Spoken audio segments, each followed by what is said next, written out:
नाज़रीन ज़रा तस्वुर करें कि आप एक ऐसे जहाज में सवार हैं जो बर्फ के पहाड़ों के बीचों बीच फंस चुका है। चारों तरफ बेरहम समंदर, मनफी दर्जा हरारत और आज़ादी का कोई रास्ता नहीं। ये कोई फिल्मी कहानी नहीं बल्कि एक ऐसी सच्ची दास्तान है जिसे तारीख ने दुनिया की सबसे बड़ी सर्वाइवल स्टोरी कहा है।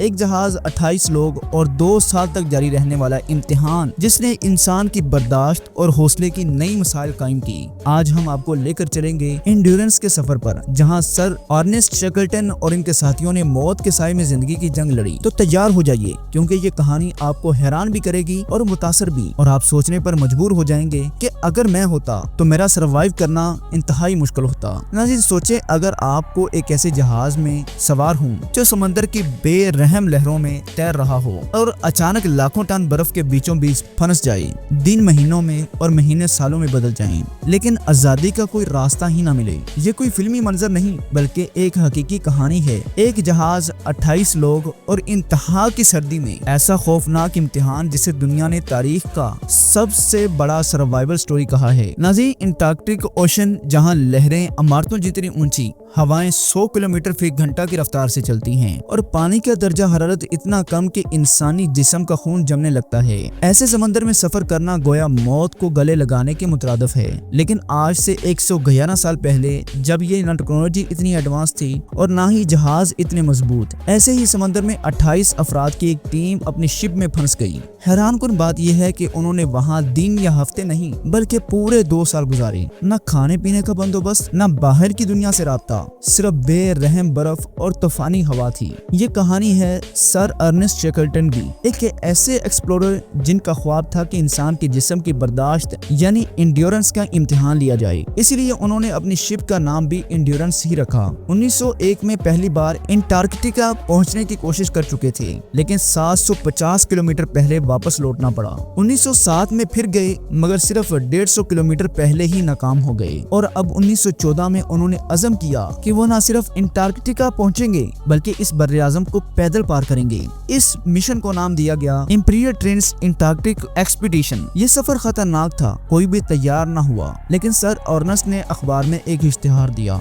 मर्द दरकार हैं खतरनाक सफर के लिए, उजरत बहुत कम है, हड्डी जमा देने वाली सर्दी भी है, महीनों तक अंधेरे में रहना पड़ सकता है, हर पल खतरा है, सही सलामत वापसी की कोई गारंटी नहीं। हैरत अंगेज तौर पर 27 लोग इस ऐलान पर लब्बैक कह गए। यूं टीम मुकम्मल हो गई, मिशन शुरू हुआ, लेकिन इसी दौरान दुनिया में पहली जंग अजीम छिड़ गई। सबको लगा कि अब ये एक्सपेडिशन खत्म हो गई, मगर बरतानिया ने इजाजत दे दी। सर अर्नेस्ट ने नॉर्वे से एक खास जहाज खरीदा जिसे खास तौर पर बर्फ को बर्दाश्त करने के लिए डिजाइन किया गया था। 8 अगस्त 1914 को ये जहाज एंड्योरेंस इंग्लैंड से रवाना हुआ। इसमें 28 अफराद और 50 कुत्ते सवार थे। कई माह तक सफर जारी रहा। फिर 18 जनवरी 1915 को जहाज बर्फ के ऐसे जाल में फंसा कि निकल न सका। बर्फ कहीं 18 फीट मोटी थी और कहीं इतनी कमजोर कि पैदल चलना मुमकिन न था। इब्तिदा में लगा कि यह वक्ती मसला है, लेकिन असल में यही वो रुकावट थी जिसने पूरे मिशन को खत्म कर दिया। कई दिन तक उन्होंने 300 टन वजनी जहाज को आगे बढ़ाने की भरपूर कोशिश की, लेकिन सिर्फ 300 मीटर तक ही ले जा पाते।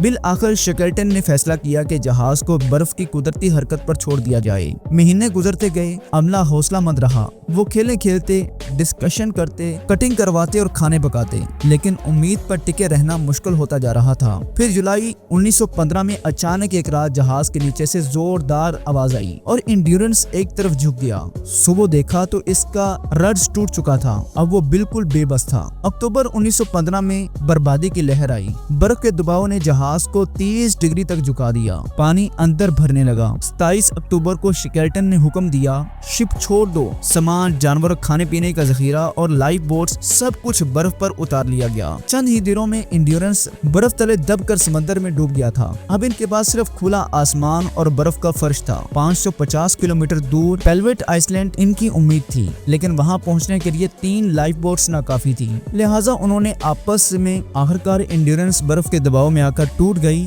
और समंदर की तह में डूब गई। अब सवाल ये था कि जिंदा कैसे रहना है। फैसला हुआ कि 550 किलोमीटर दूर पेल्वेट आइलैंड तक जाना है। वो आहिस्ता आहिस्ता बर्फ की चट्टानों पर सफर करने लगे। शिकार करके वो पेंगुइन्स और दूसरे क्रिएचर्स को खाने का बंदोबस्त करते। लेकिन महीनों के बाद जब वो मंजिल के करीब पहुंचे तो बर्फ की चट्टान का रुख बदल गया और वो पेल्वेट आइलैंड की बजाय एलिफेंट आइलैंड की तरफ जाने लगी। बिल आखिर अप्रैल 1916 में वो एलिफेंट आइलैंड पहुंच गई। 16 महीनों बाद पहली बार वो जमीन पर खड़े थे, लेकिन ये जगह भी बंजर थी और यहाँ जिंदा रहना नामुमकिन था। सर अर्नेस्ट ने फैसला किया कि वो 1300 किलोमीटर दूर साउथ जॉर्जिया आइलैंड जाएंगे। ये एक सुसाइडल मिशन था, लेकिन जिंदा रहने का वाहिद रास्ता भी यही था। 24 अप्रैल 1916 को सर अर्नेस्ट और 5 साथी एक लाइफ बोट में रवाना हुए। 16 दिन तक वो 90 फीट ऊंची लहरों और मनफी 20 डिग्री टेम्परेचर का मुकाबला करते रहे, बगैर जीपीएस और बगैर कंपास के, सिर्फ सूरज और तारों के सहारे सफर किया।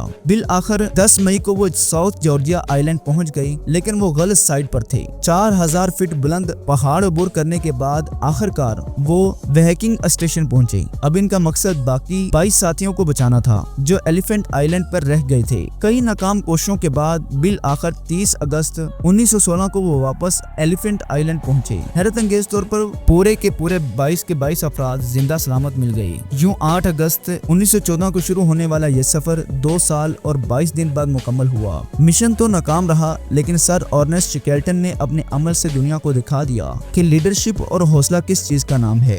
107 साल बाद 2022 में इंड्योरेंस को समंदर की 3000 मीटर गहराई में ढूंढ लिया गया। आज भी ये शिप बिल्कुल महफूज हालत में मौजूद है, यहाँ तक कि इस पर लिखा नाम भी साफ पढ़ा जा सकता है। नाज़रीन, ये थी दुनिया की सबसे बड़ी सर्वाइवल स्टोरी। उम्मीद है कि आपको ये वीडियो पसंद आई होगी। इसको लाइक और शेयर करिए। और नाज़रीन, आपको एक चीज बताते चलें, सर अर्नेस्ट शेकल्टन और उनके साथियों की ये कहानी हमें ये सिखाती है कि असल बहादुरी मुश्किल रास्तों में उम्मीद को कायम रखने का नाम है। जब हालात नामुमकिन लगते हैं तो हौसला, क़यादत और इत्तेहाद इंसान को नामुमकिन से मुमकिन तक पहुंचा देते हैं। एंड्योरेंस का डूब जाना अंजाम नहीं था, बल्कि एक नई जिंदगी की शुरुआत थी, और यही इस कहानी का सबसे बड़ा सबक है। अगर आपको ये वीडियो मुतासिरकुन लगी हो तो इसे अपने दोस्तों और अजीजों के साथ जरूर शेयर करें, ताकि वो भी जान सकें कि अज़म और क़यादत के क्या करिश्मे होते हैं। चैनल को सब्सक्राइब कर दें और बेल आइकन दबा दें, ताकि हमारी हर इंफॉर्मेटिव वीडियो आप तक सबसे पहले पहुंचती रहे। अल्लाह हम सब का हामी नासर हो। अस्सलामु अलैकुम वरहमतुल्लाहि वबरकातुहू।